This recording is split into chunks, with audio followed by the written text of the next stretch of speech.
இதே இது லைன்ல ஹாஸ்பிட்டல்ல ஆபரேஷன் பண்ணலன்னா 3 மாசத்துல இறந்துருவாங்க, நீ இமிடியேட்டா பண்ணுனாங்க. எங்க அம்மா ஒத்துக்கல. அது விஷயம், அதனாலதான் எங்களுக்கு இது கிடைச்சிச்சு.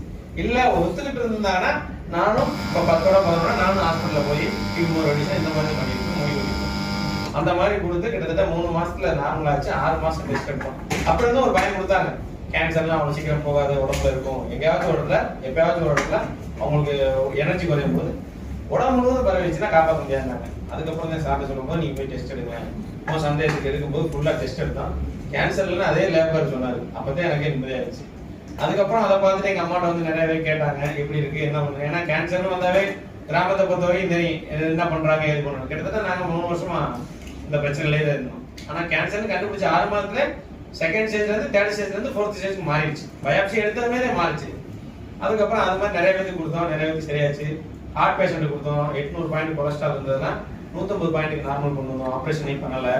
அதே மாதிரி குனிஞ்சா நிமிர முடியாது அந்த கண்டிஷன்ல இருந்தவங்களுக்கு கொடுத்து ரெடி பண்ணோம். இப்போ ரீசெண்டா ஒரு 62 வயசு உள்ளவருக்கு கிட்னி வந்து டயாலிசிஸ் பண்ணணும்னு சொல்லிட்டாங்க. அவர் வந்து டயாலிசிஸ் பண்றதுக்கு பணம் இருக்கு, ஆனா அவருக்கு கூட்டிட்டு போறதுக்கு ஆள் இல்லை. அதனால எனக்கு வேணாம், நான் ஃபாலோ பண்றேன், நான் விட்டுறேன், எனக்கு டயாலிசிஸ் வேணாங்க. அப்ப மெடிக்கல்ல போய் இந்த மாதிரி சொல்லிட்டா இருக்கப்போ அவர் மெடிக்கல் காரன் ஃப்ரெண்டு அவர் சொன்னாரு. அப்படி உள்ளவருக்கு நாங்க கொடுத்து யூரின் அல்பமினா பிளஸ் குறைஞ்சு இஜிஎஃப்ஆர்ங்கிறது ரேட்டு கூடி இருக்கு. கிட்டத்தட்ட ஒரு 18 நாள் எடுத்திருக்காரு. டாக்டரே கேட்டிருக்காரு, இவ்வளவு நாள் வயசுல உனக்கு இந்த கிட்னி வந்து உனக்கு மாறுதுனாவே பெரிய விஷயம்.